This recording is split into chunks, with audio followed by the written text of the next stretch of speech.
let's go down. Let's go down. Come on down. Oh, sisters, let's go down.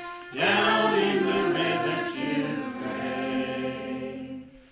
As I went down in the river to pray, studying about that good old way, and who shall wear the starry crown? Good Lord, show me the way.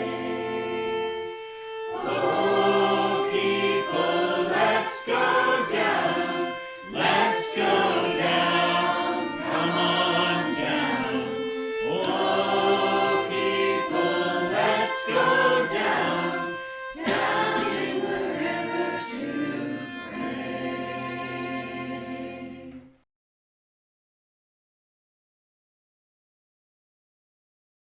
To sing with you, and the negotiation I have with my students, because they're all over the map spiritually, I tend to say, I love for you to stand if you are able, and I see this as kind of liturgical yoga,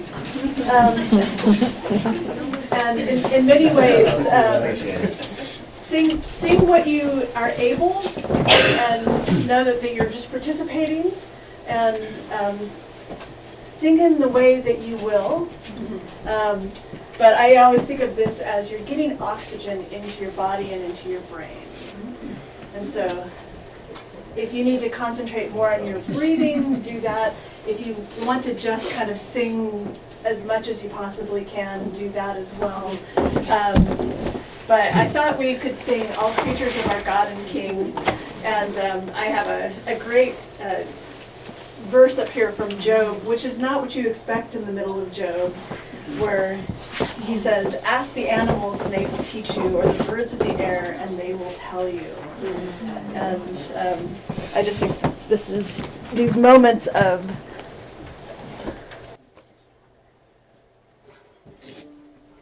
what is it we're listening for. So we'll just do 2 verses. I won't make you sing like 5 verses like some people do. And I'm going to go probably a little bit lower. Thanks. Keep us there, Amy, please.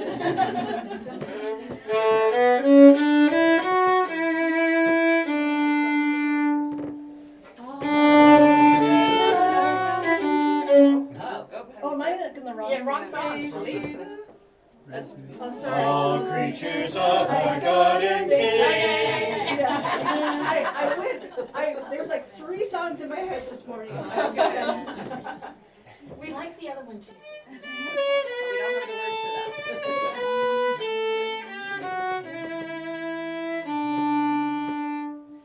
All creatures of our God and King, lift up your voice and let us sing. Alleluia, alleluia.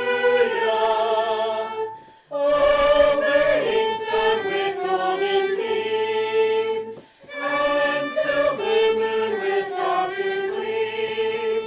Oh, praise Him, oh, praise Him. Alleluia, alleluia, alleluia.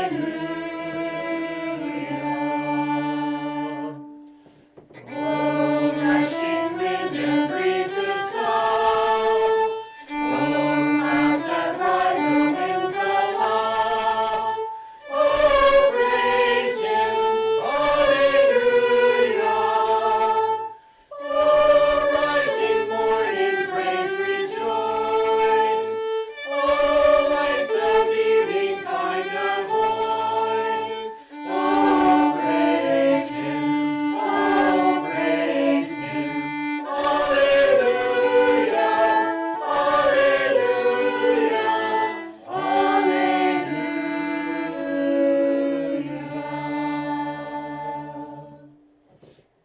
And would someone be willing to read this prayer from St. Francis?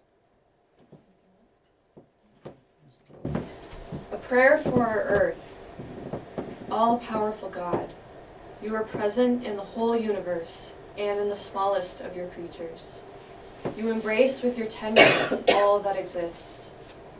Pour out upon us the power of your love, that we may protect life and beauty. Fill us with peace, that we may live as brothers and sisters, harming no one. O God of the poor, help us to rescue the abandoned and forgotten of this earth, so precious in your eyes. Bring healing to our lives, that we may protect the world and not prey on it, that we may sow beauty, not pollution and destruction. Touch the hearts of those who look only for gain at the expense of the poor and the earth. Teach us to discover the worth of each thing, to be filled with awe and contemplation, to recognize that we are profoundly united with every creature as we journey towards your infinite light. We thank you for being with us each day. Encourage us, we pray, in our struggle for justice, love, and peace. Please be seated. Yeah, I mentioned before that Chelle and I were both at Regent together and then at St. Andrews together. Chelle and I were also part of a prayer group at St. Andrews together, and one that kind of very actively looked after me when I spent a year in bed for health reasons and then was in a wheelchair full time after that. And so the prayer group took the bus all the way out, or took car shared all the way out to the village we lived in to meet where I was, because I wasn't mobile. And In your gorgeous house by the sea. overlooking the Firth of Forth. So Yeah. yeah, beautiful space. We've had Christmases together in St. Andrews, and indeed Sharon has had Christmases with Chelle in St. Andrews in Scotland.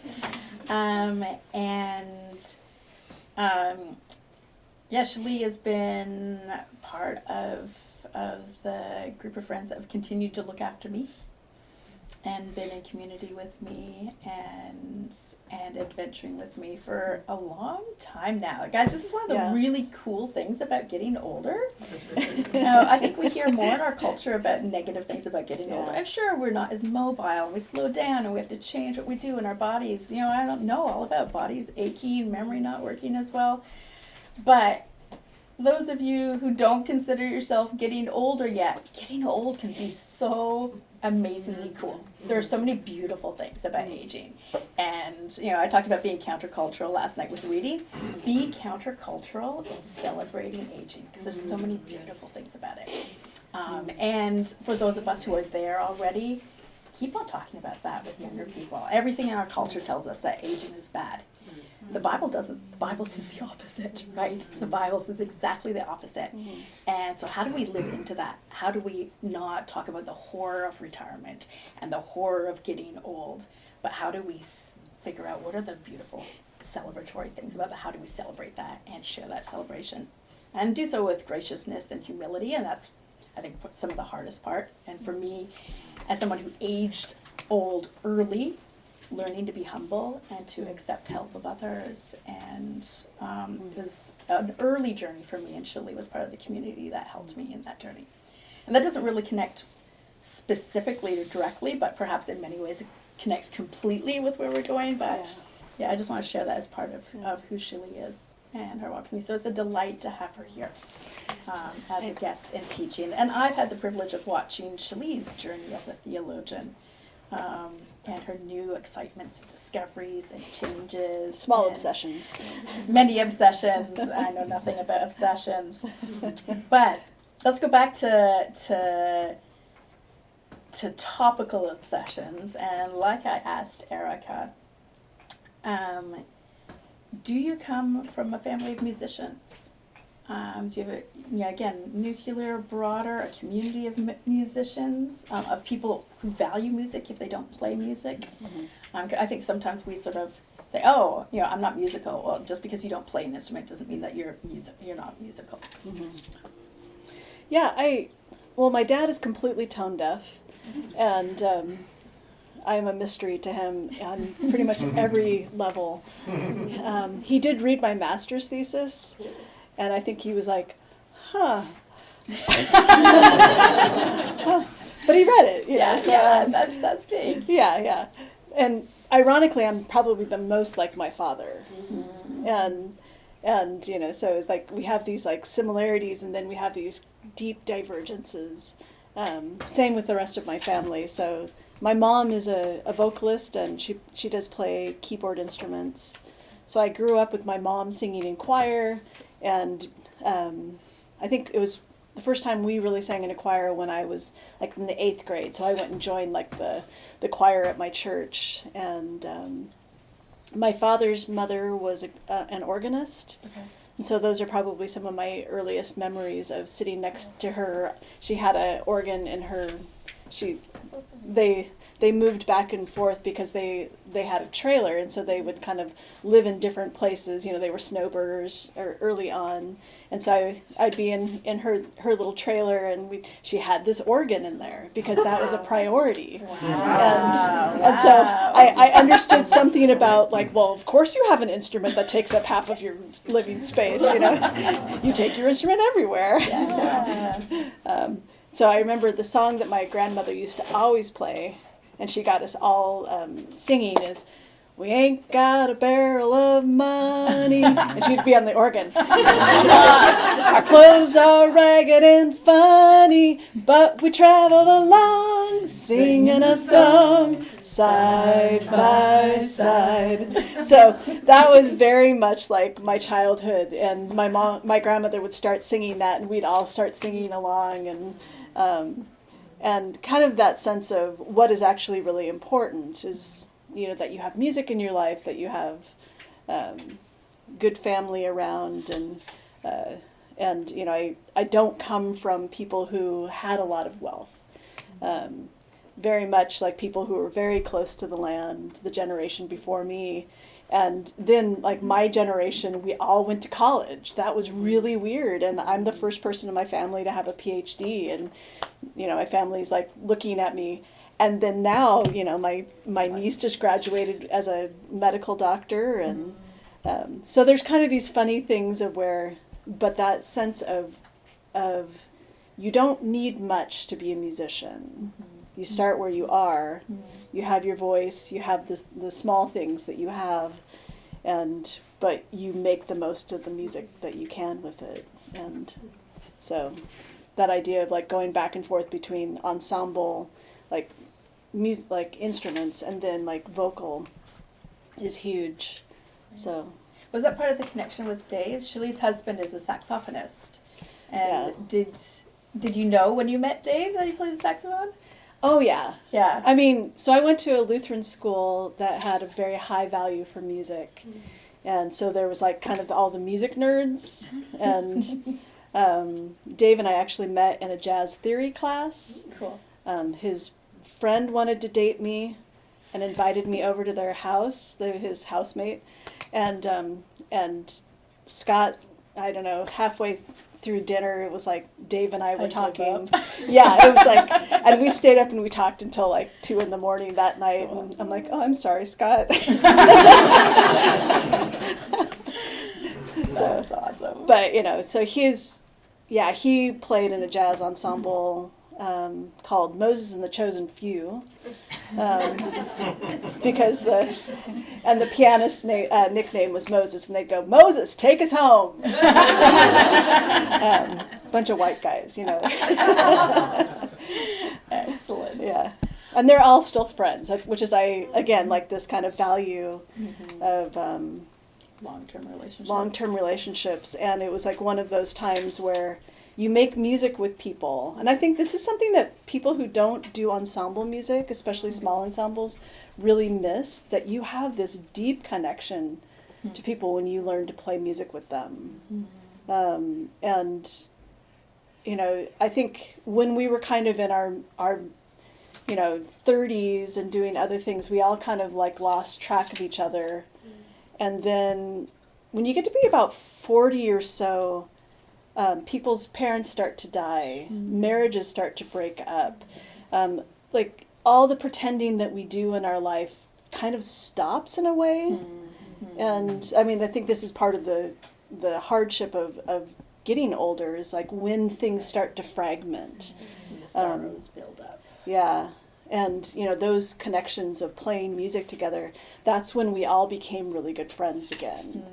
and began to realize, oh, you mean when I text you like my favorite recording that I'm listening to today, that's this deep connection of our friendship, and it means that when I write to you that my father is dying, which are one of our friends, his father is actively in that process right now, that we go, oh, we just got into this habit of whether it's music, whether it's sharing of our lives, and then like I do think there's something really, really significant about music and connection to people and how you make, you know, that you begin to then attend to each other in a really particular sort of way. So, there's some Miholo Shiel thing, and you know, in there as well. Like, was anyone here when Miholo Shiel was here as a speaker? Yeah, just a few. Yeah, he has a great poem about playing in a string quartet, but he uses it as a metaphor for marriage, of the longevity of marriage, of attending to one another, and you know, like, yeah. If you're interested, I'll read it to you later on. You know, it's a bit collection? erotic actually. But Which collection? I think I think, is it Hail? I think it might be in that one, or A Fragile City. It's one of those two. I actually have, I was going to say, I do have Hail Madam Jazz downstairs in the big room, not in the library, but straight below us. And also the collected works. So you should be able to find it down there. Yeah. Musicians. Who was the first musician or piece of music that you remember really capturing your imagination? Or one of the first. I mean, for me, it's always hard to do first, but can you think of a moment? Or piece. I'll give two. Mm-hmm. You know, first has to be in the first grade or in the fourth grade. You know, all of us, I think, or maybe not. I shouldn't assume that. You know, you go to someone's house after school, and we all would like. Grease was a big thing, the musical Grease, and so we would sing "Summer Lovin' Happens So Fast," and we'd all just At 9 years old. At 9 years old, yeah, and we'd all be like, as if we were really, really cool. That was definitely. So that shaped you. Oh, that definitely shaped me. Okay, good to know. I did not know that about you. Yeah, but I think like classical music. I remember going to see, you know, small town, not a lot of exposure to, you know, kind of big forms of classical music. But we had this kind of concert series that would come through, and one of them happened to be one year the opera Rigoletto. And I remember just being so overwhelmed by the opera and the beauty of the music, and we left, and I turned to my mother and I'm like, I am going to be an opera singer. And my mom's like, no, you're not. Which I never, but you know, it's like, it was just so much like, I think it just filled me with this wonder of, you can make that kind of sound with a voice, and people join together on stage, and you tell this story in a way that nothing else can, and I'm like, it was way better than Grease. And I think that was the... That's a relief to hear. Yeah. Why, this is a hard one maybe, why do you think you became a theologian? Oh, that's not hard at all. Oh yeah, awesome. Yeah. Okay, cool. I think partly because I remember, I'll say my orchestra conductor in undergrad, he was funny because I was writing something for one of my classes. I think this was maybe my senior seminar, and talking about kind of this pull between different things of, you know, I had this I was a very Baptist young girl, and you know, and I was like, I should do missions, or I should lead Bible studies, and I should do these things. And then I have this like musician part of myself, and it just kind of, it feels like that's what I should do, and like practice my instrument and be this. And I remember my Jerry Crocked, who always had really funny things to say during orchestra rehearsals, we used to do like croc-isms like during orchestra, because he'd always like describe things really funnily, and but he like wrote back on this paper, because I was kind of talking about this pull, this bifurcated pull that I felt in my life, and he just in a kind of a sentence said, "Why do they have to be different?" You know, and I'm like, "But you're my orchestra conductor. You're like the one that's like telling me I should be a violinist." And he was kind of like, "Well," so we ended up having conversations about that of like, well, maybe it's going to be the combination. He's like, these are both like really alive in you. My violin teacher said the same things to me often. And then when I met Jeremy Begbie, when I heard him speak, and I was like, how do you put all these things together? I mean, like really be a musician, really like understand, you know, classical musical form and things like that. Because I just hadn't seen anybody. Like music was illustrative, or it was about worship. I hadn't ever seen someone make music think.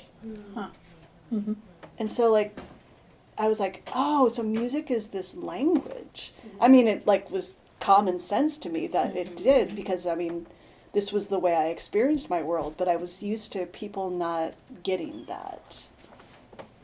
So to become a theologian, I was kind of like, oh. So once that kind of clicked, like that just transformed everything, and it felt like it pulled all the strings together. Is it like you do something like this and then the picture appears or something, or the symphony comes together? I don't know. The bow comes out on Yeah, the strings. Yeah. Why do you continue to be a theologian? Because I love Jesus. And And I don't know, again, I think it just pulls all the things together. I mean, I think it's a harder thing to ask. You know, I'm like, and it's a harder thing to ask, because I'm like, because I just quit my job, which is like this craziest thing. it was a big thing. It's a big thing. So I finished cleaning out my office on Tuesday. So this is very, very real and very, very alive. I'm like, I haven't really processed it yet. And yet people keep going, well, what are you going to do now? And I'm like, well, I actually don't think my life's going to change that much, because this is so thoroughly who I am. And these are the questions. And because it's not just about like how the world works or who God is. It's really about how everything kind of comes together. Like there's a rhythm to the world that theology makes sense of for me. And I think the way I teach theology tends to be, how do I honor my students and how they're thinking? How do I give space for them to ask the questions they need to ask? Because I just have this like crazy perspective that God shows up. And so to be a theologian is to pay attention, essentially, that there's already something happening. I think some people are like, oh, theology is about having opinions, you know, and you read these, you know, great people, and I'm like, yeah, it's all about that. But I think I go with where Bart kind of takes us of, you know, theology is an act of prayer. It's not about getting the right answers. I feel like the Spirit will actually take care of some of that for us. Here's where I'm like an artist, and like I love ambiguity. Most theologians are like, Especially systematic theologians. especially. So my joke is. My joke is, so learning theology is a lot like a really, really long hallway. And there are different doors on either side. And you kind of explore each thing in its way. And as you open one door, you might go, oh, here's the doctrine of God. And all the chairs, this is the way I was trained, like you walk into the door, you walk into this room and you arrange all the furniture in a certain sort of way, and then you close the door, and then you go to the next door and you walk in and oh, here's the doctrine of creation, and we're going to arrange the furniture in such a way, and everything is neat and tidy. Artists get into the hallway and they open all the doors, or they open the doors in the wrong way or in the wrong order. The furniture starts going between different rooms. There are people in the hallway. The windows are open, and I think this is kind of you pay attention much differently. And so I've always been somewhere in between that kind of I appreciate that window or that settee went into that room, because now we're asking a different question. Yeah. We have to see this differently because Shifting the angle. we asked the wrong question at the wrong time, and now we can finally see where God is in this. And I think that's kind of the liveliness of theology, especially when you bring the arts in, because you realize, oh, God is going to show up. There is a presence here. There is something more than me just having my neat, tidy little answers. I don't know if that's the No, that's very cool. If, last thing before I set you behind the podium, if you were to whisper into the ear of the young Chelle today, what would you say? The young Theo musical Chelle.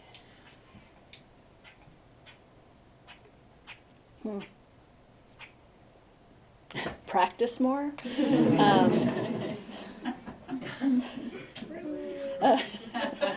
Sorry, that went to the anxiety part. Yeah. The inner critic. Yeah, the inner critic. Practice your scales.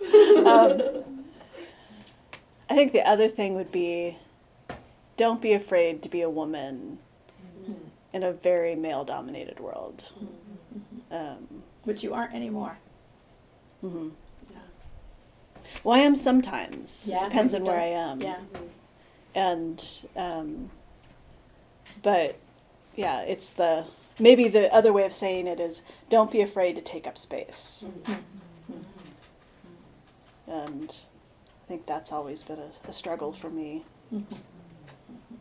So. Okay, cool. Well, this space is yours. Well. I'm going to ask maybe Sarah, rather than get someone team, to just close that window so that we don't have the screen banging behind. Thanks. You don't have to fight.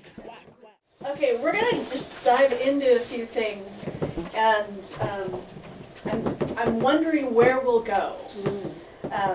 I will say that part of the reason why I quit my job is that all of our theology programs moved online, and I really hate teaching online. I think of teaching online a bit like, it's probably a lot like this in the classroom as well. It's a lot like being in one of Dante's levels of hell, only you're about halfway between one of the levels of hell, so you're not quite one thing or another. And the thing that I really miss the most about teaching in person is that students sometimes don't let you get to the end of your lecture. It's not really an invitation to disrupt me, but I would love to know what your questions are. And I think that's when we enter into theology, again, like I was kind of beginning to say a bit, is that sometimes we don't realize that the very questions, well, Erica and I were talking about this last night, that there is something that happens when you see art or you hear music, and all of a sudden you feel met in the very place that you are. All of a sudden your body knows that, oh, that's what I've been feeling, or this is the question that I had. And I find often that the experience that people have with theologians is that never happens. That somehow we have to kind of leave our bodies outside the door. we have to kind of become, solitary minds that understand everything that Augustine meant. And I'm like, isn't anyone going to say that Augustine was probably a sex addict and you might have some problems with how he described desire? Can we at least have some kind of conversation about this? You're welcome. We're not going to talk about that today. But what I would really love to talk about is that sense of what is it that we bring into the room whenever we talk about these things. And so I'm going to talk about mythology, baptism, and the Oceanic call of the artist. And hopefully that'll make sense by the time we get to the end. But I want to start with mythology, because I think stories hold something of our hopes and our desires. I also think the mythologies hold our anxieties and what we do with the things that we don't know what to deal with, the intractable things in the world. So I want to start with the seal woman story, or the Selkie legend. So this is the Faroese. I'm not going to read you the whole thing. I'm just going to kind of tell you an idea of what it is and tell you a little bit of the difference between the Faroese version, which is a set of islands that's kind of in the North Atlantic, just north of Scotland. And so they have a whole seal woman mythology. This is actually, I wish you could see it more. This is a seal woman sculpture that's in the Faroe Islands. And has everyone heard about Selkies and seal women? Who hasn't? Yeah, so a few people. I love Selkies. I love seal women. And it's about, it's not always just women, because in the Faroese it's both women and men. But it's the in-between between people who are seals, or seals that become people. And the question is, what does this hold for us? And so she's actually transforming into a woman. Her seal skin is beginning to come off. In the Faroe Islands, this is representative of people who have died at sea, who are then resurrected. They become seals, and once a year they come and they take their seal skins off and they dance on land. And that's where the seal woman story starts in the Faroe Islands. That this one guy goes and he hears about that there is this dancing that happens, and he goes down and he discovers where they're dancing. And he sees this one woman that he falls in love with, and he takes her seal coat. And because he possesses her seal coat, she has to come with him. In some ways, we can also talk about the problematic nature of this from a feminist perspective. But the Faroese story actually plays with this idea of the problematic nature of that somehow he thinks that he now owns her. And so he takes her home and she becomes his wife, and they have several children. And one day she discovers where he has hidden her seal coat. And though she has her children, she realizes that her desire is to go back to the sea. And so she makes sure that everything is taken care of in the household. All the sharp things are put away, and this is part of the Faroese story, that she actually makes sure the house is safe. She sets her children up to do something, and then she leaves. So when her husband comes home, he can then take care of the children, but she's now gone back. Then years later, there's going to be a huge seal hunt, and her husband on land is going to be a part of this. And so she appears in a dream to him and says, "Here's where my seal husband is, and my seal pups are. Please don't kill them." And so he wakes up and he actually ignores this, and so he goes on the hunt, and he actually almost purposely kills her family. And he actually brings them home, and he has them in his pot in his house. He's cooking them, and she appears to him as this water sprite. And she's like kind of this harpy kind of character, and she curses him and all the men of the islands because they have done this. And she's like, until the people who die can actually surround the whole of this island, you will be cursed because you have done this injustice to you. Woohoo! So you could hear in some ways like spirit is saying to but you could hear a little bit in this mythology or in this legend kind of some of the anxiety of if you live on an island and you are sustained from fishing, what is it like for people to die at sea, for one thing? The ambiguity of loss that is there.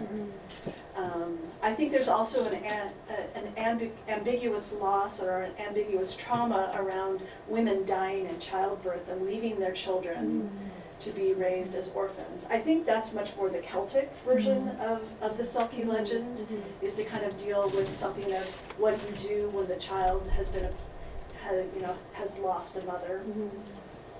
But you can kind of hear about this, that anxiety of how do we live with the danger and the reality, the closeness of death within our stories. And this kind of marks us. I think in some ways a similar story, though it goes in a different direction. This is from the Samish Indian Nation, which is just north of Seattle. And there's a beautiful statue up on Deception Pass, which is, there's Whidbey Island, which is this really, really long island that kind of sits between kind of the mainland and the peninsula in Washington State, and it kind of goes up, and right above it are the San Juan Islands. So anyone who's ever been to Galiano or up into the San Juans and then the Gulf Islands, which are the Canadian version. So Deception Pass is just kind of right before you enter into the San Juan Islands. And the story of this goes a little bit differently, that the king of the sea falls in love with the princess of the tribe, and he asks her father if he can marry her, and her father says yes to begin with, and then says no because he doesn't want to lose his daughter. And so the king of the sea actually keeps the village from being able to collect seafood and the food that they need for their village. And then the daughter decides, I think it's time for me to go and marry the king of the sea. And so she goes and she joins him, and once she's married and they have a good, fruitful marriage, she comes back and visits her tribe, but at the same time, she realizes that she has become more and more part of the sea, so her hair turns into kelp, she begins to have barnacles on her, and she's transformed. But because she becomes one with the ocean, or becomes one with the sea, the tribe always has food to eat. And so there's something about Kokwa Alut, the maiden of Deception Pass, that she kind of guarantees that there will always be a harvest from the sea. So again, it's a different kind of anxiety that you hear, or a different kind of story of how we are connected. But I love the fact that it then becomes, it's not just that we are connected, we are related to all that is in the sea. And if you want to hear like more of that, I can send you videos and things like that of the different stories. But I love the kind of the connection between this kind of seal woman story and then this other woman of the maiden, that guarantees that there will be fishing rights and all of that. So any clarifications of that, or kind of other things that maybe you've heard of some of these mythologies? Oh, yes. I am struck by the similarity of these stories to some of the old Korean fairy tales.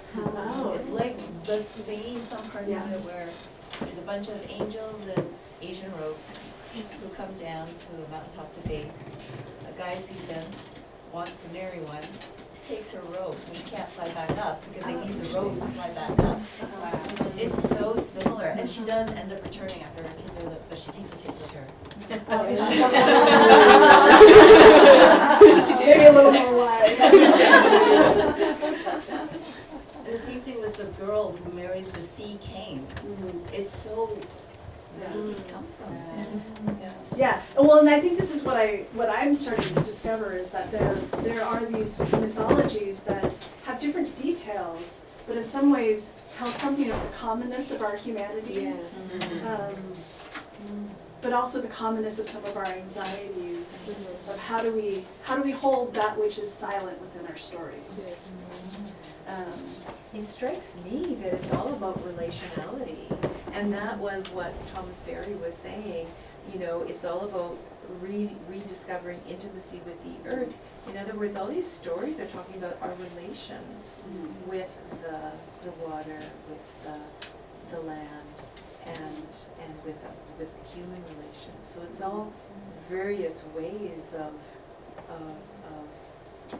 that's what it's all about. Yeah, yeah. Actually, there's story, the Inuit in Canada have their own version of the woman seal. I don't know if she's seal, I can't remember the details, but it's that version again in their mythology which ties into these themes that you're talking about.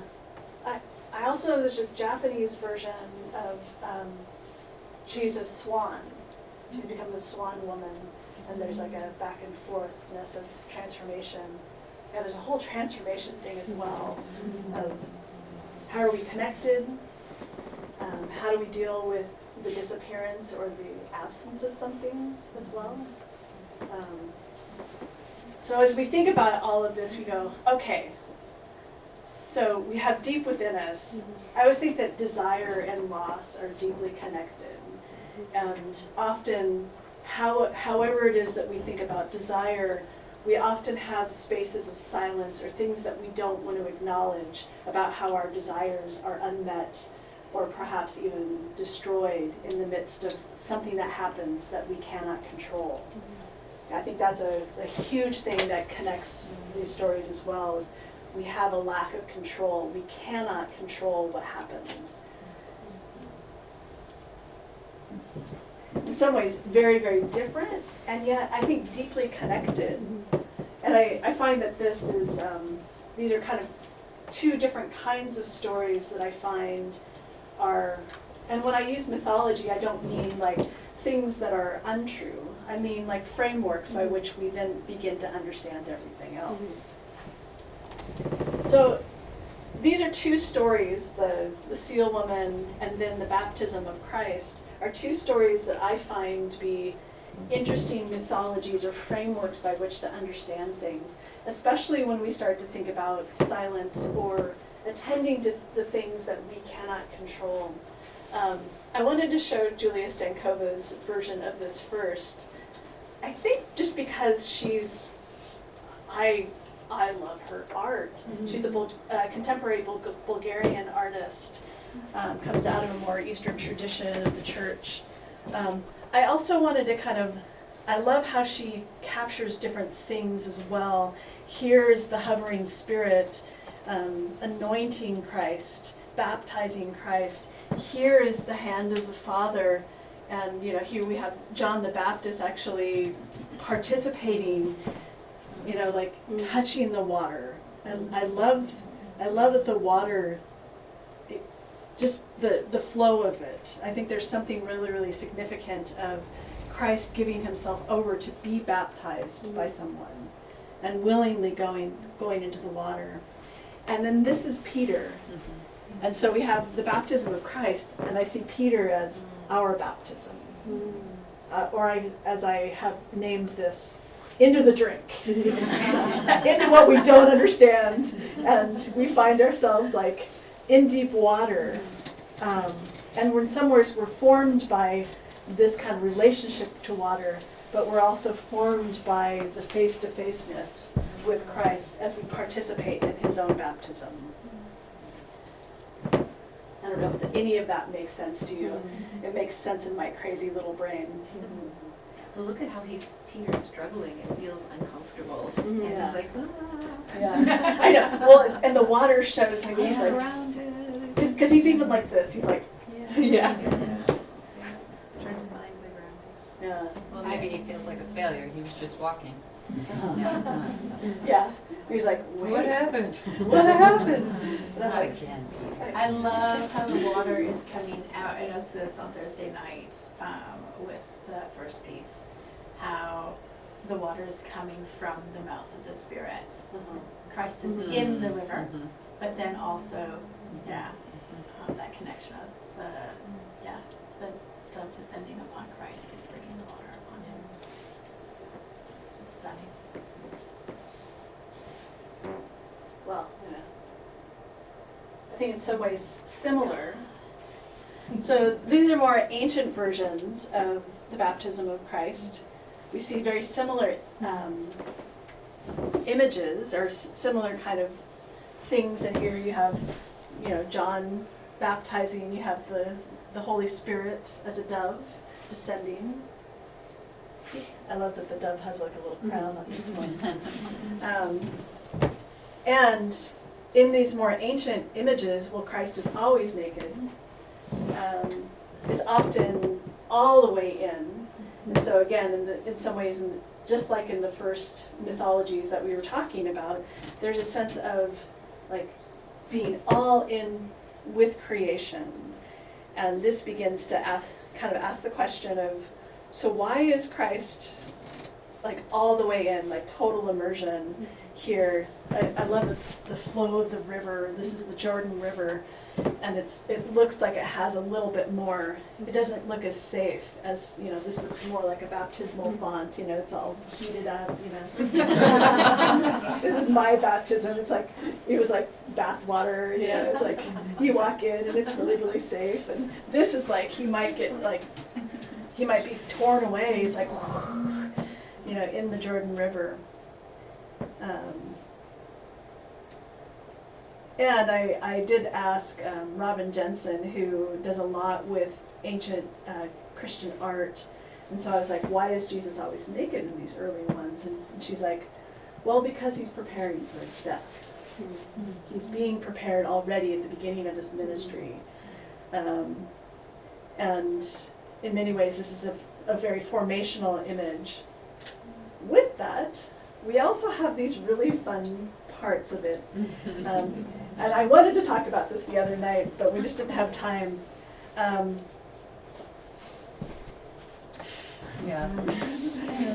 you're like, what in the world? Like, who are these?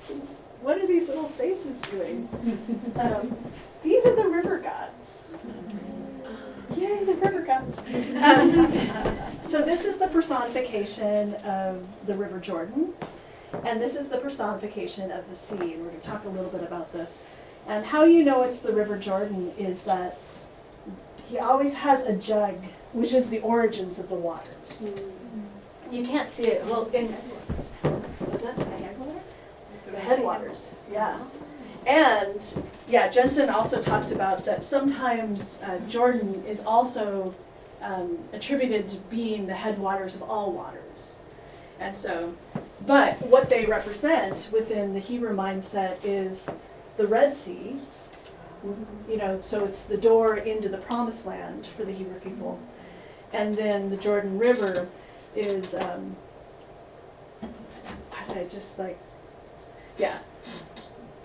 of Egypt, sorry, I totally reversed it. So out of Egypt, out of oppression into the desert is the Red Sea.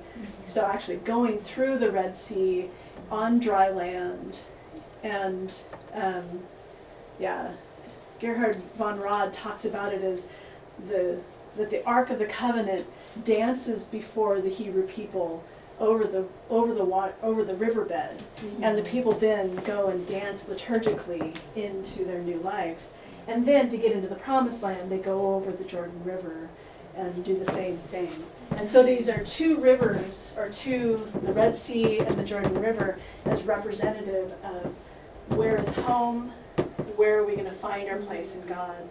And so when Jesus is baptized in the Jordan River, we begin to realize we have another doorway into paradise, or another doorway into home. So Jordan is very, very important.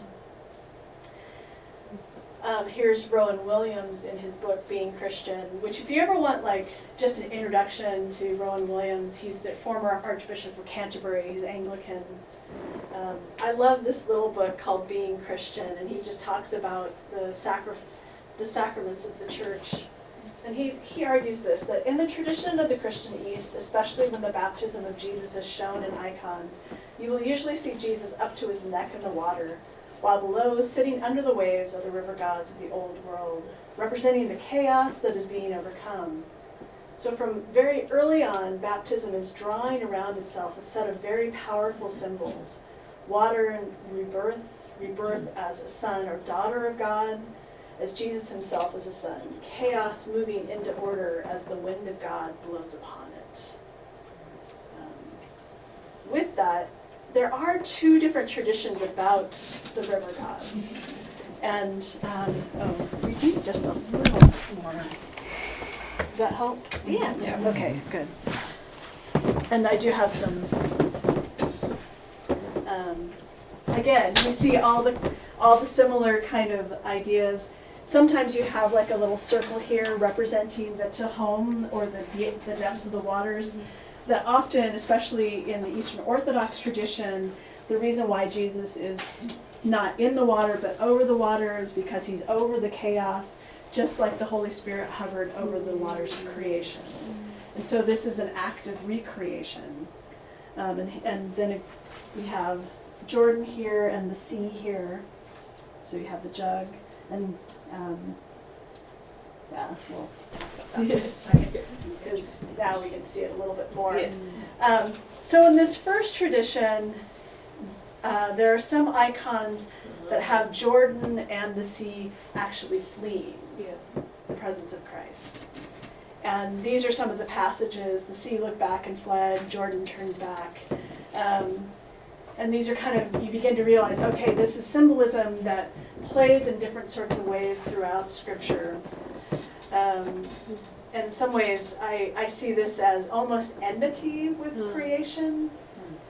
Christ comes and he kind of gives control, or gives like, he overcomes the chaos of creation.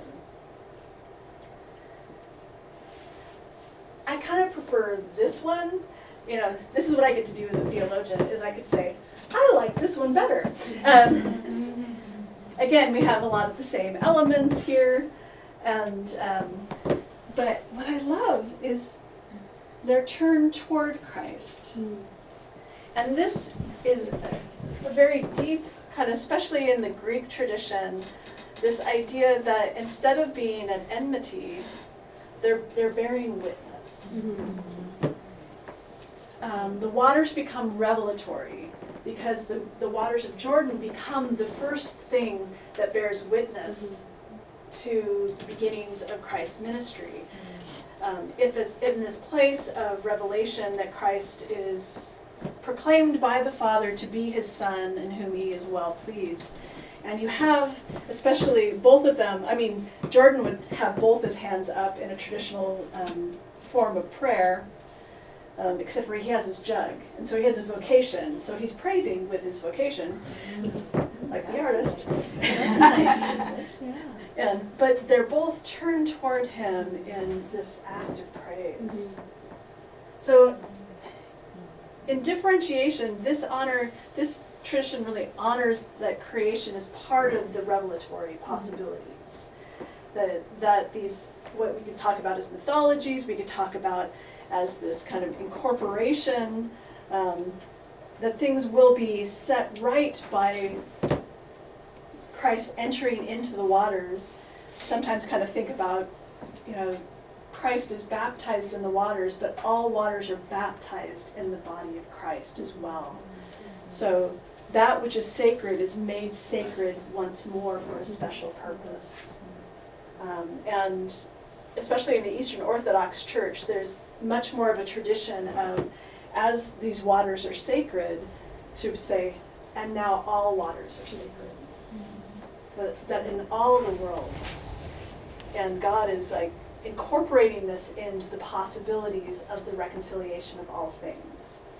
And so instead of there being kind of that enmity or that fleeing before the body of Christ, Christ is like, no, I'm gathering up everything, and by my body all things will be reconciled. So the river gods, in some sense, are with the waters, bearing witness to the possibilities of this. Can I just Oh, please, highlight just go. usually, and we have talked hours about this, Yes. but I just want to highlight that the river gods are not alone either, Yeah. right? They are in the company of other creatures bearing witness, and that's very intentional, and that's pretty consistent in the art. Yeah. In the early art of Christ's baptism, that there are always other little fishes and creatures there too, present at the baptism. And if we were talking a little bit more like we did the other night about, kind of recreation as well, often when you see images of like paradise or kind of the eschatological things, what will we, like these elements are often still incorporated in, like the one I showed the other night, there's like one dude like windsurfing in front of the tree of life, one guy's on a swan, he's just kind of hanging out, I'm like, they didn't have motorboats back then, but essentially they're just kind of out like on the waters of paradise, and these waters are for the renewal of all things. But there's like these images of joy and participation, and Was the swan ride consensual though? yeah. Was that? By the was time that of paradise, I certainly hope so. Yeah. Again, the problematic nature of some of these Yes. mythologies. But yeah, this kind of incorporation of things as being labeled as good, as the possibility of good. Catherine Tanner talks quite a bit about, especially in the early church, this idea of what does it mean to be formed. In fact, let's just go back to this image. Looking at Peter, what does it mean to be formed by the face of Christ? This is a really important concept in the early church. We find ourselves, we participate in the baptism of Christ, in his body, but we are formed by the face of Christ. And in this, we are formed by goodness. And this question of if we are formed not only by goodness, but into goodness. And the question that we're really asking this weekend is, how much is creation a part of that? And so if you talk about baptism and the baptismal waters as bearing witness, as actually being revelatory, as being a part of the possibilities and the enacting of reconciliation, then we begin to see our relationship to water very, very differently, our relationship to creation very, very differently, because God's body moves very, very close. And I'm like, where did I put this? Put it way over here. Which is, I think, a lot of what you capture in this particular image. I know I'm working with this image so differently than you have thought about this. But I love kind of this idea of God placing God's body in the middle and not being afraid of the materiality of creation. And in fact, imbuing it with the possibility of revelation, of the possibility of sacredness, and the possibility of everything being formed to the good, by the good, for the good. And it sounds so like, actually, yeah, that sounds great. And I find myself, the more I kind of think about that, going, do I trust in the good? Do I trust that there is good? And it doesn't mean just kind of what's best, like what is best for me in this moment, or what I want, or but truly like, oh, the good would be, and this gets back into kind of these creation ideas or covenantal ideas, that if all things are good, it means that all things are good for all things. We are in right order with all of creation, and we are in right order with one another. So for things to be reconciled, to things to be set in some ways in right order, would be And this is why it's like, to not pay attention to creation, to not pay attention to that which really needs balance within the world, is actually to ignore the very covenantal nature of how God brought things into being to begin with. And so when Christ re-enters the waters, and he becomes, in some sense, the watershed, the very source of reconciliation for the world, we kind of have this idea of this is what God has done all along. The incarnation isn't some sort of mistake or some sort of like readjustment. It's exactly who Christ was at the beginning of creation. And he says, here I am hovering over the waters once more, entering into the waters and saying, can you see what is actually good, what is actually we're meant to participate in? And God's doing this by moving close and being part of the whole. Again, I hope that makes sense. Sometimes my students say I talk like Yoda. But I want to introduce you to James McMillan, but I do want to stop just for a second if there are any questions or.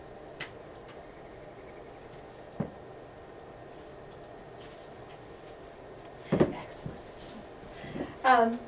I'm going to make a little bit of a shift, partly because it's the question of, so then what do we do with this? And I think this gets into, I'll talk about it as artistic vocation. We're not all artists, and yet I'm like, oh, we're all artists. We're all called into, in some sense, purpose, this call into attending, and especially what I'm kind of talking about as the silence, maybe the interstitial, you talked about that the other day, the things in between, the things that we forget to attend to, either the negative space or the silence between things. I remember learning how to play a Bach fugue on my violin. Fugues are polyphonal, so there's often like 3 melodies happening at the same time. When you have 4 fingers, 4 strings, and then 3 voices trying to sing at the same time, you can see that it might be a little bit difficult. And you're trying to kind of like sound each of these things like running in parallel with each other.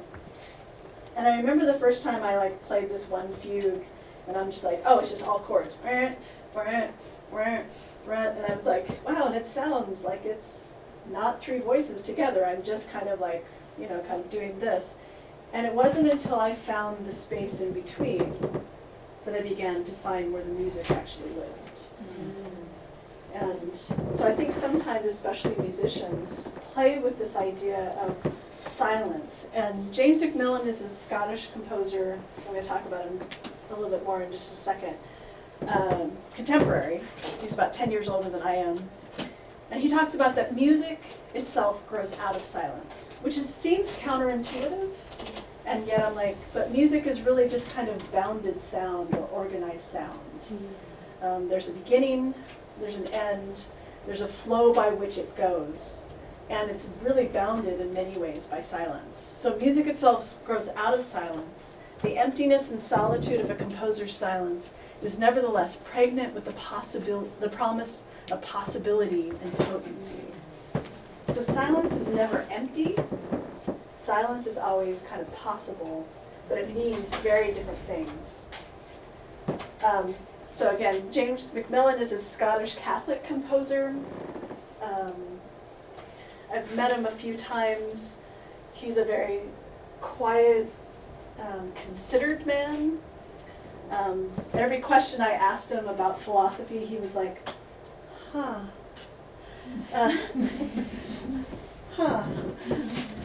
He's like, no, I've never thought about things like that. And yet I'm like, but your music is like, but he's like a really deep channel through the world. And one of the things he does, I think, better than anything else is pick up lament songs or pick up lament categories. And my argument is that he has 3 really particular lament categories. One is kind of immemorial, sometimes personal things, but also communal things. So one of his first major symphonies is named the Keening, or the Mourning of the Women. It has yet to be recorded, which is really sad. But he wrote it when he was in his undergrad days. It was just performed like a few years ago again, so that was great. But the personal ones are things like his violin concerto, which is in memorial to his mother. And so interwoven throughout are kind of snippets of songs that she used to sing to him. You see kind of like different kind of ways that he brings in personal things. But what he does really well in these particular pieces is takes things that are either very personal or huge tragedies that have happened in a community and kind of bounds that space between what I'm feeling deep within myself and the mourning I don't quite know how to get to, and kind of puts it in a very public space. I always think of this as like this weirdly sacramental, sacred sort of music made for the public sphere. This is what's happening in the concert hall. It's like doing a weird sort of lament and worship music for the sake of a community. And he does this very well. Other thing that he does are like elegies for heroes and laments for social injustices, especially some of his earlier music. And then what he's probably most well known for are his passion settings, or settings around the death of Jesus Christ. He talks about that the 3 days of the Triduum, or the 3 days around the death of Christ, they like linger in him. They echo them within him over and over again. He's haunted by the death of Christ and wonders, like, where does it take us? Like, what does this mean? And so I think all of this is deeply, deeply connected. And I say this because for him, he talks about silence as the oceanic calling, like paying attention to these stories of lament, paying attention to these stories that are kind of the in-between of our experience. That this is the very oceanic call of the artist. And I'll get into some of the way he talks about that. But I want to define silence just a little bit, especially within a musical sense, because silence can mean a lot of different things. And some different theorists talk about that silence is a bit of a multivariance or a polyvariance. There's multiple things that are happening, sometimes all at once, sometimes bit by bit. And when we experience it in music, we tend to like understand why it's there. And it names something different about silence every time we experience. David Mezer has a great book, everyone should go out and read it, called Musical Modernism, the Return to the 21st Century. No. It's a great book. He has a lovely chapter on silence and modernism, in late modernism, and then he has a lovely chapter on postmodern or late modern lament as well. But he argues this: the varied uses of silence in music serve as a reminder of how vague and multivariant silence can be, as it easily melds with different ideas and feelings. It articulates, it picks up, this is Jeremy Begbie talks about it as music kind of takes the chaos of our life, or the chaos of the stories, rearranges it, and then kind of hands it back to us. It's redemptive time or reconciled time. Jeremy talks about it as, instead of living unpeacefully with time, music helps us to in some ways order it, and it makes sense of that which is, we can't quite make sense of in the world. This is why everyone needs to listen to symphonic music a lot more. So, and Rowan Williams talks about that silence means something. It kind of becomes something that makes sense of the world because it is bounded. And with this, we have like stories and mythologies that also bind words, stories, anxieties, hopes, dreams. And music does the same thing in many ways. I'll just say maybe talk just a little bit. I think we understand like songwriting, this is where most people, I'll say, my big frustration about any conversation about theology and the arts is that hardly ever is a classical musician invited into the conversation. It's almost always a singer-songwriter, which I love, but they're poets, first and foremost, and storytellers. And I'm like, where about the abstract holding of emotion? That kind of like, I don't know how to articulate this, and the music somehow picks this up. Or entrainment, which is that moment you have when you're listening to the singer-songwriter, and they start to get really, really soft, and then they breathe, and there's a moment of silence, and everyone goes, and then they continue on. And we all, in this one moment, find our whole bodies like taken up in the moment. And that's called entrainment, which is why worship works the way it does. We can talk about that as well. And this comes out of one woman's ethnographic study of the Taizé community that someone was talking about, that the music actually takes the awkward silences we feel as people and reorders it. And as we're singing over and over again, so in the Taizé community, there's like music that begins to play and people participate and sing. It's fairly simple music, and it's very repetitious, and you find yourself like just kind of entering in however you can, almost like entering into a river. And then there will be a silence. And so because like people begin to find themselves just entering into this kind of river of sound, different people talked about, it's as if I'm just being sung. This kind of moment of entrainment, or we can even talk about this as we're being prayed in these moments. So silence kind of plays with some of this idea of the multivariance of things. So silence can be literal, so a literal stopping of sound.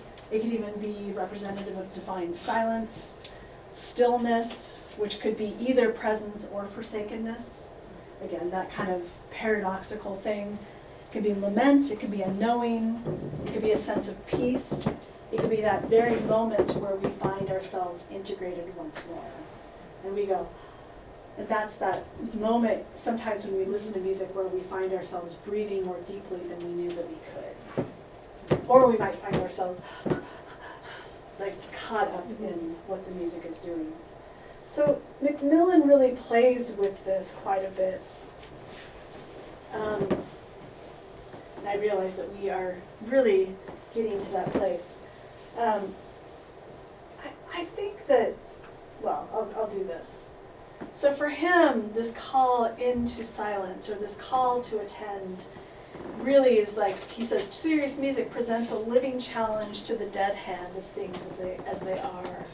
He wants to challenge in some ways the dehumanizing aspects of modernism.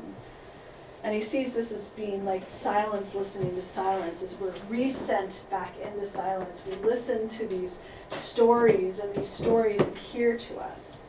And yet the music helps us kind of integrate it and bring us back to these places. And so he's like, provocatively, like, silence calls us composers from its depths, like a monstrous ocean. It's imperative that we obey its command. So maybe we could just end listening to a little bit of his music and kind of hear in some ways why yesterday we got to hear and see, where like Erica's call, like called her into these liminal spaces, into these oceanic spaces of articulating that which we have no words for. And Macmillan does the same thing in his music. This is a shorter piece, which is part of why I wanted to play this for you. And this was a piece that he wrote at the death of one of the music editors at Boozy and Hawkes, where his music is published. It's for string quartet, and if you need a visual image of this, Imagine yourself on a shore where the waves are coming over and over with one another. And he captures this so well. It also comes out very much of the Gallic psalmody, psalm singing tradition, where people do not sing in unison. They overlap each other as they sing. And he kind of captures this very keening sort of tradition in the midst of it. But being from Scotland, being near the water, he really captures that kind of sense of how all of those things, you're like, oh, you hear how all of that overlaps or it kind of echoes one another, mirroring. So we won't listen to the whole thing, but I just thought I'd get a good sense of how he does this.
breathing differently.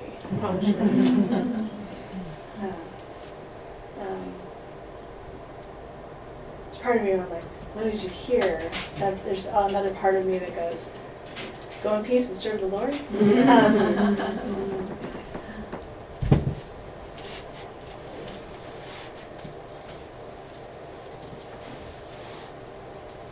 Some ways that we want to talk about memorial, but maybe we could do that before we go on the walk.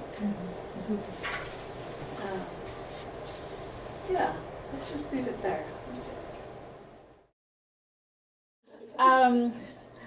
The stream. Okay, I don't have a text for this, so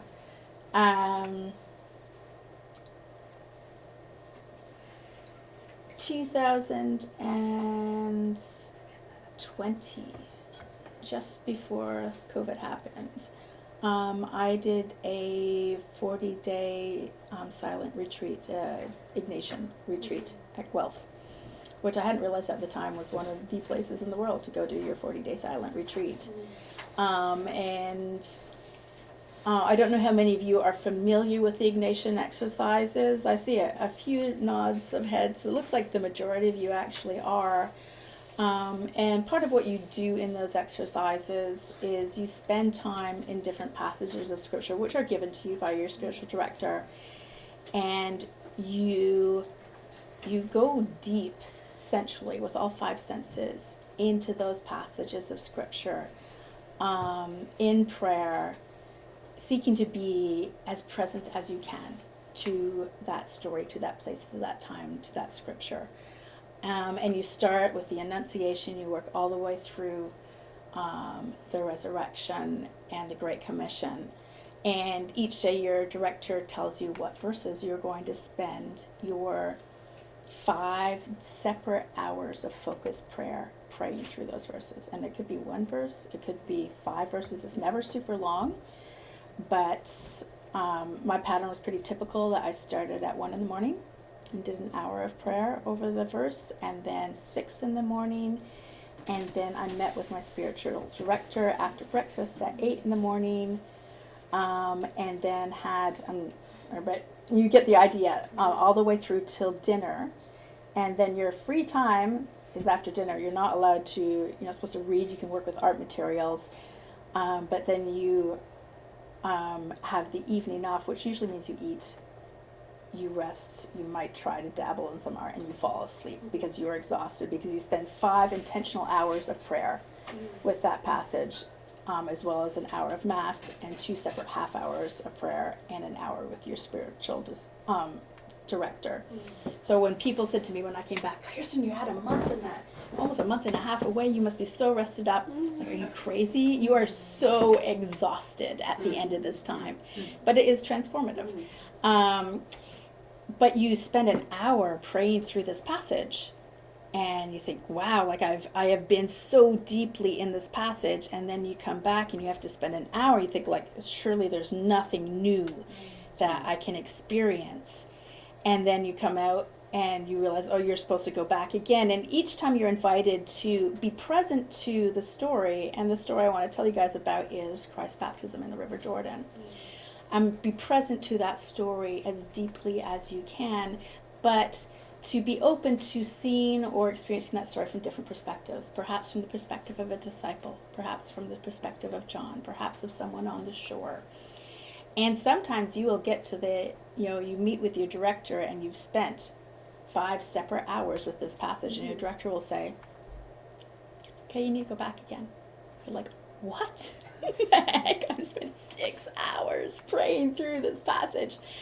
And I won't take you through my whole journey with the river, with the baptism of Christ. Shelley's probably heard she's heard hours and hours of that experience, and just as she said, I want to hear more, because she's just heard a smidgen of that experience from me. But the first time I entered the story of Christ being baptized by John, I kind of experienced the story from the perspective of the disciples on the shore, the disciples and the response to what's going on. Like, they're all about John, and all of a sudden this guy comes over and and experience the story from that perspective. And the next time was this perspective of people on the shore, and each of those things I could speak for hours about. But when I got to the last hour, I think I'd have no idea how much more fully I could experience and dwell upon and within Christ's baptism by John.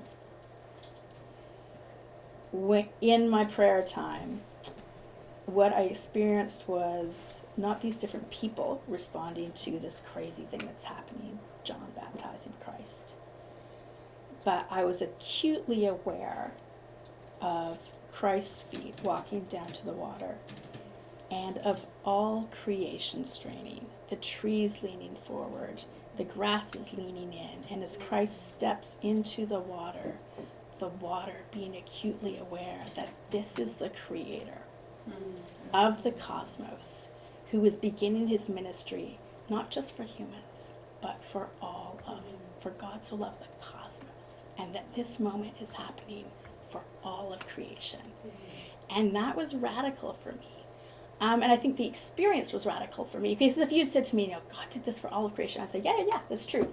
But experiencing it there in the prayer of the river being aware, the fish being aware, all creation straining and knowing that this is the moment, this is the one whose flesh we are touching, who is standing within us, that this is for us too.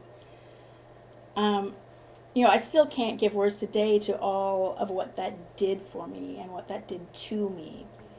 And in my reflection of it later, like in my prayer journal, I'm like, the river gods, because all of a sudden I remembered in Greece when I had been in these old tiny Byzantine chapels on the islet of Naxos that people have long forgotten, and being amazed by the river god with Triton sitting there on a dolphin at the baptism and all these fish in the water, and like, what the heck?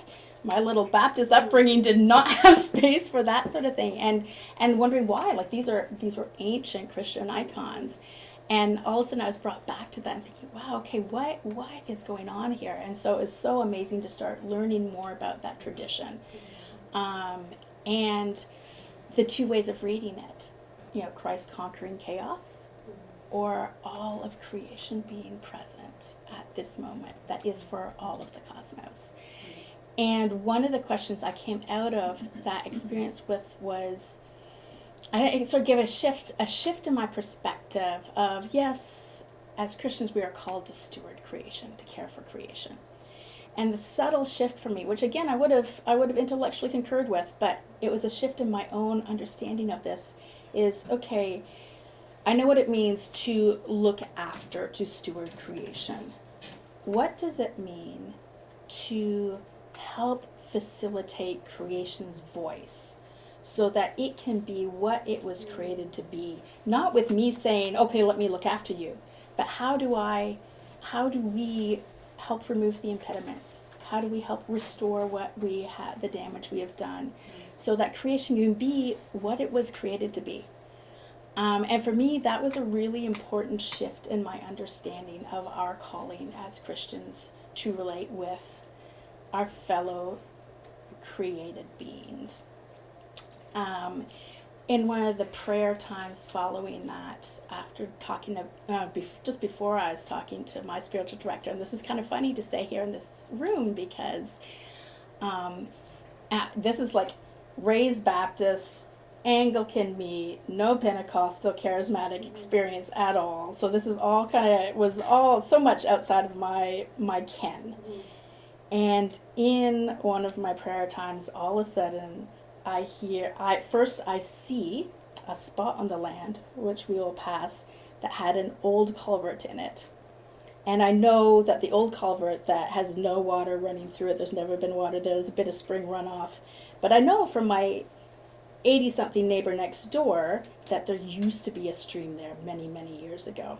And that stream actually fed a steam engine that made cedar shingles that were made on this land.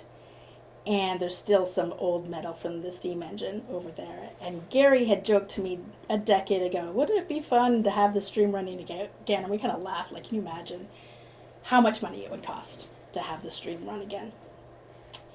And so that culvert, that's like a 150-year-old culvert, is still there. And in my prayer, I saw the culvert, and I saw water running through it. I saw a stream running through it.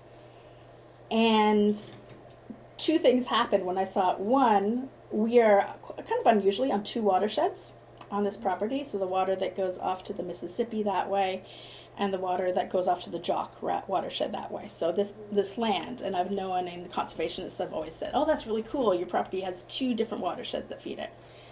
And I'm sitting there in my prayer going, this is wrong because the water's going that way. And the watershed Jock goes that way, Mississippi goes this way. Why is the water going that way? And do we have a third watershed? And so I'm running through my head, do we have a third watershed? And I'm also like, the stream is running. And and this is the weird thing for me to say here, all of a sudden I hear in my prayer the voice of Daryl and Janice's son, Luke, say, Kirstin, we can do it. And it was so clearly Luke's voice. Luke is the Canadian director of director of Canadian and Russia. You know, guys, know what I'm trying to say there. I'm getting in trouble because I'm so lost in the moment. But it was so clearly Luke's voice saying, we can do this. And when I talked to my spiritual director about the whole thing afterwards, and we got on and on about various things, and he said, Kirstin, can you flip back a few pages in your journal? I said, yeah. He said, you know where you hear that guy Luke's voice? Can you put a G there? Because I think that's really important. I think you need to put a G for grace next to that. And so, 40 days, no internet, no phone, nothing. The first thing I do when we come out of that ban, the first thing I do when I have internet is not look at my email, but to look up the watershed maps. Because I knew from the watershed maps that we were just two. But the water's running this way, and 2 years before, watershed maps had been updated, and we actually are on 3 watersheds on this property. And that water indeed, if there was a stream, would run down to the Black River, which is part of the Middle Rideau River watershed system. Now, when I said that later to a couple of local farmers, are like, of course that goes to Black River. They knew. The watershed maps, the government maps are wrong, but the locals all knew that was that part of that watershed. So we're actually on 3 watersheds on this property. 3 watersheds meet here. We came home 4 weeks later, the world was shut down for COVID. And all of a sudden I had several young neighbors around who couldn't have normal jobs, who graduated from university, who could work outside. And Joe was one of the people who started digging by hand out the stream. And Alex, who was supposed to be with us this weekend, spent most of her summer working on it and doing water tests as we dug out water, testing the temperatures of the water. I try to think. There's a lot of people here who here in the end has worked on the stream in some capacity. Raise your hands. So right at the back, Matthew, Gracious, Josiah, Colleen, have all in different ways. Kara, you've helped do work around the stream. Over the last 3 years, what once was completely filled in land is slowly becoming a running stream again. Mixed in with a story, and this is an important part of the picture of community and science and prayer attentiveness, is that between my hayfields I have what is called locally the drainage ditch. And my neighbor farmer, who farms the 2 front fields, has been after us for years to say, we need to dig out the trees, we need to clear that out so the water runs again. And because I've been here for 15 years and I've started to get to know the land, one of the things I've noticed is that wherever there's trees growing between those 2 fields, they shade out the invasive species that blocks water around here the most, which is canary grass. And purple loosestrife and canary grass don't grow in the shade. And so wherever there were trees, the water ran through the roots like mangrove. But wherever there weren't any trees, it was completely clogged up with canary grass, and so the water wasn't draining. So that's the stuff that Brent wanted to dig out. But if he digs that out every 5 years, that's an every 5-year process, as opposed to planting trees that will shade, which is actually not even just a 200-year thing. That's a forever thing, right? Because the trees will continue to replace. And Brent came to me that spring and said, Kirstin, what do you think about digging this out again? And I approached again. I said, Brent, come for a walk with me and come see. And he wasn't even sure how to respond because it was so clear that where between the two fields the drainage ditch had water was where there were trees. And of course by then I'm aware that the drainage ditch is really an extension of the stream that was. And I want to throw in here, words matter, friends. Words are so important. How we respond to a drainage ditch versus a stream is really different, right? And so I don't call it the drainage ditch anymore. I don't let my friends and neighbors call it the drainage ditch anymore. It's the stream, because we care about a stream in a way that we don't about a drainage ditch or even a trench or canal. What we call these things changes how we engage with them. So I said to Brent, you know what you could do is those places where the canary grass is growing in, you can dig that out.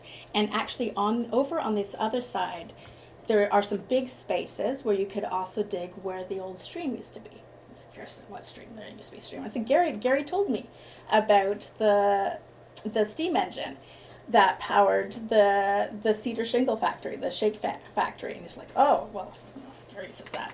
Maybe it's true. But he's still kind of suspect. And I took him back and I showed him some of the old pipes and stuff. He's like, okay, there obviously was something back here. And then he says, but it's like just wetland, so it doesn't really matter where I dig. And I said, no, if you could actually follow the curve you see there, that would be great. And he's like, what curve? I said, well, see where the canary grass grows through the willows? You can see this path of the canary grass and it curves around the corner. He's like, doesn't really matter.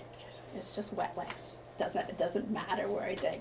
But he's like, okay, for various reasons, he's got extra grace for me, so he says, okay, I'll dig there. And I went off to talk to Colleen's mom, who had come to visit. And he came and got me about 45 minutes later and said, so do you want to see what I dug? And I said, sure. We went back. And he said, so I followed the curve, like you said. And this is harder to see today because the stream is coming back to life, but and actually on the chairs there was a little map of the stream. So in your packets you have an old map of the stream. On that little yellow, my printer is dying, you can see the blue line of the stream. And he followed that curve at the end where it gets wiggly. And where he had followed the curve of the canary grass, you could see there's probably in total about 25 feet of hand chiseling into the limestone slate so that the water would run better during drought to power the steam engine. Had Brent been, and it's like, guys, it's only about this wide.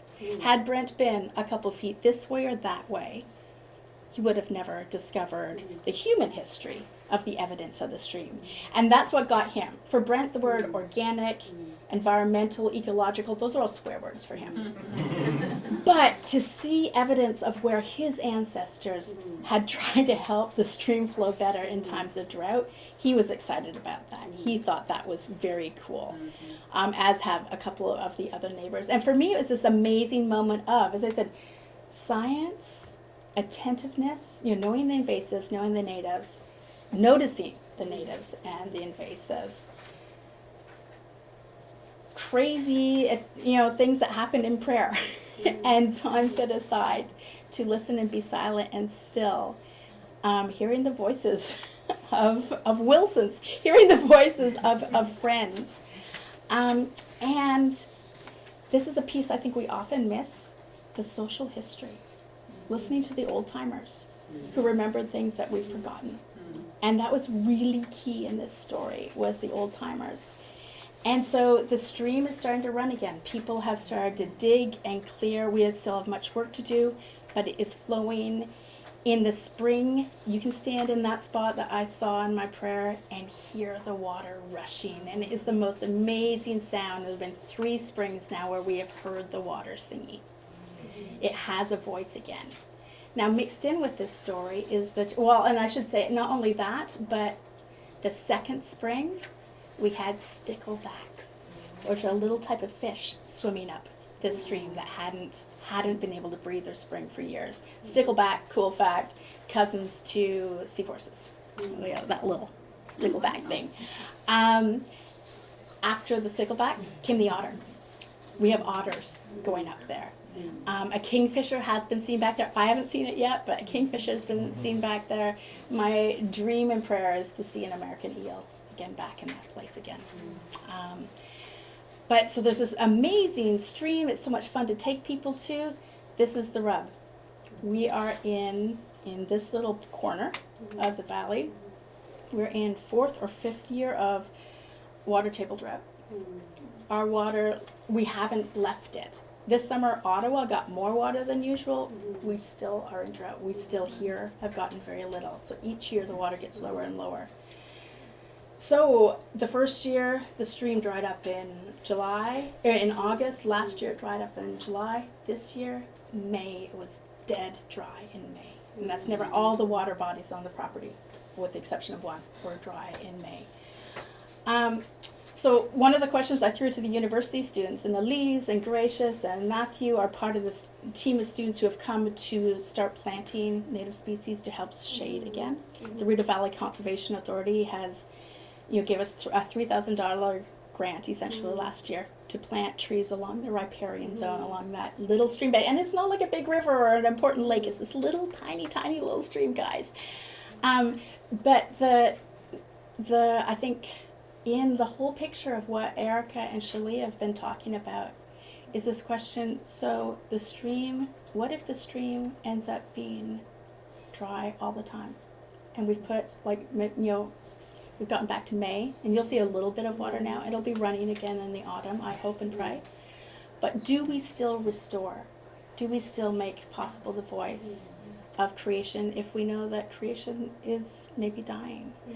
But if we know that our grandma is not going to be around forever, do we stop feeding her?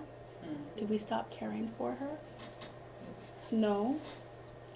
We hope that she will be around much longer, but we don't stop tending her and caring for her and loving her. And I think we're called to do the same with creation. Whether I hope that stream does continue to have life and revive, but even if it doesn't, I think that it is a deeply good thing to give it its voice and to care for it. And for however many months, the little sticklebacks or dragonfly nymphs or birds that have flocked in, that is still good. It is good to do things that are good, no matter how long the time.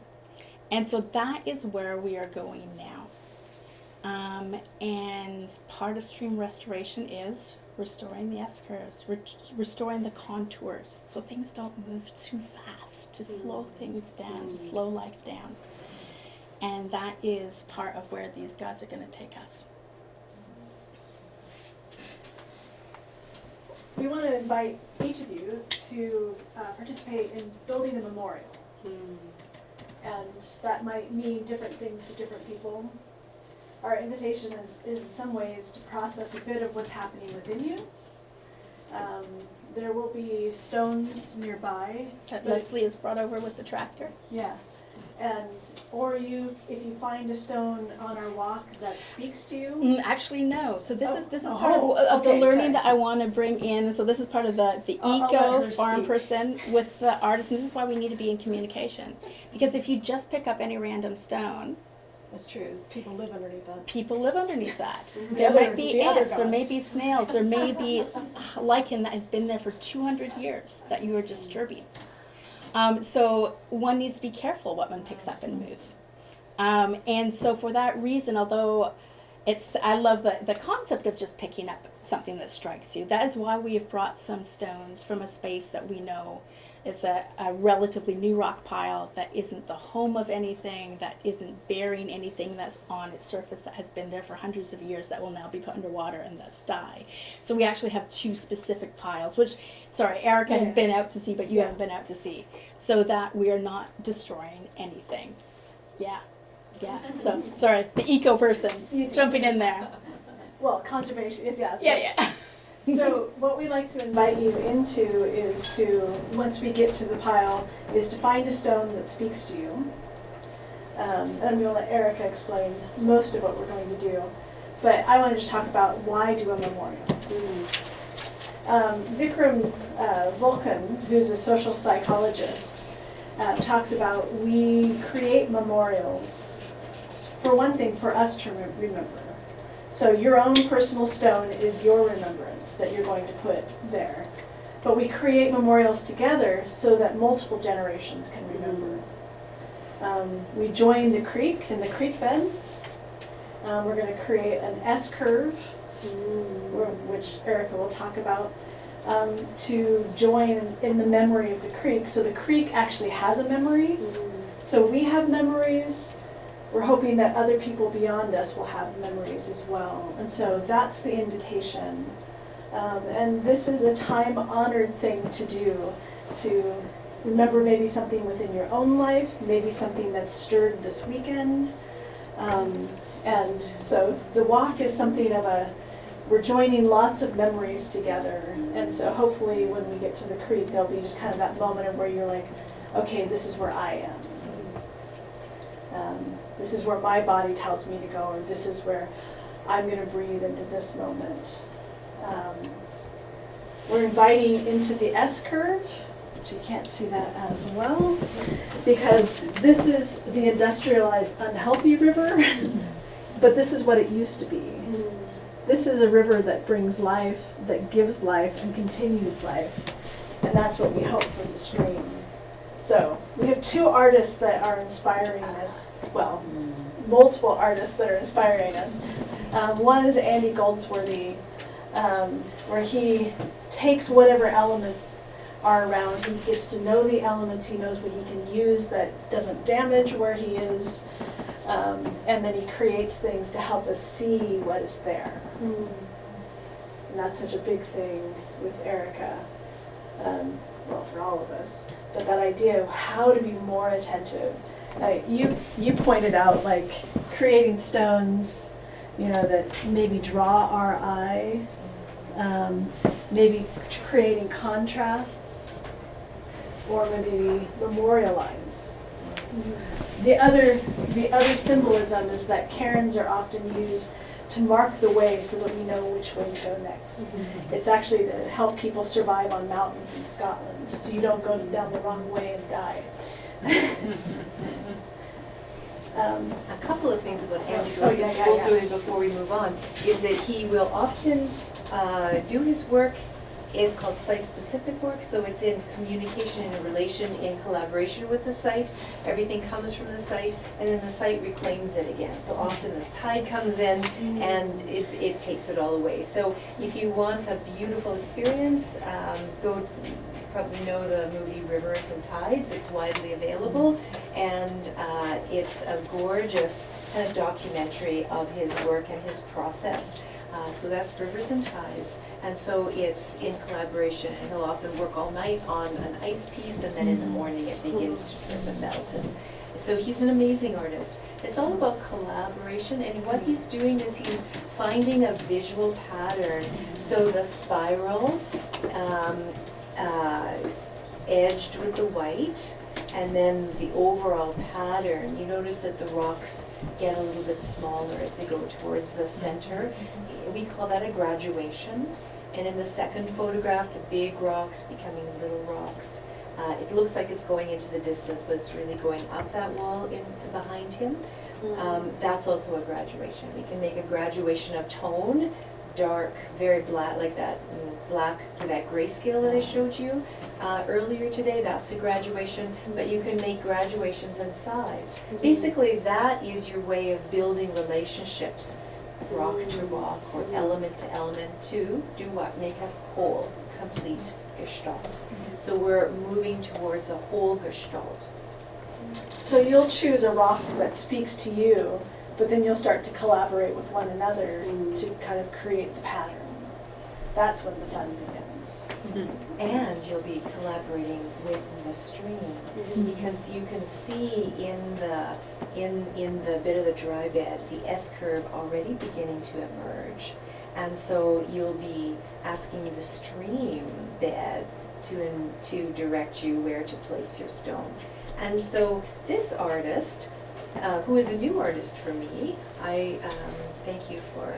This is Joanne. Thank you, Joanne. And you see how John, is it? Yeah, His name John. And you see how why do we go wow when we see this? Well, we go wow because there's all kinds of complexity, but there's also an overall pattern. And the little rocks grow in size. There is graduations of value, but there's also a variety of contrasts. So back in the day, Rudolf Arnheim's theory was condensed to be unity with variety, and so. But there's a visual pattern that speaks of the relationship of element to element that weaves together things into a whole. So out of the chaos of a more random flinging of rocks and pebbles on the sand in the intertidal zone, then what he does is he selects the rocks and creates a bit of a pattern, allows a pattern to emerge out of the randomness and allows a little bit of order to emerge out of the chaos. Now, he's really ordering, and We don't have time to do this. the teeny little pebbles, I don't seem to recall any teeny pebbles in our rock pile.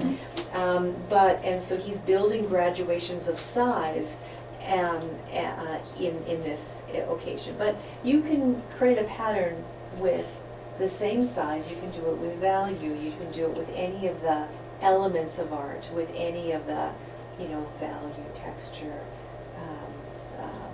shape, native space, positive forms. So he's creating this almost yin-yang symbol with the negative spaces. So there's some kind of pattern will emerge. The stream bed is already giving you an S-curve to work with. And so we're going to augment, we're going to work in concert with that stream S-curve that's already emerging, and we're going to place our rocks so that we're in relation with the stream, but also in relation with one another. So I'm going to say, okay, Gracious has placed a rock here, and you know what? My rock is the same color, and so I'm gonna nudge it right here in this little place here. Or there might be a little indentation in one rock, and oh, look at this rock has a protuberance, or maybe there's a little textural similarity, or maybe this is a dark rock and this is going to be a lighter rock and this is going to be a lighter rock. So you're thinking about shape, you're thinking of value, and you're thinking of size, and you're trying to go, oh, okay, how can I let a pattern emerge? So that's our task.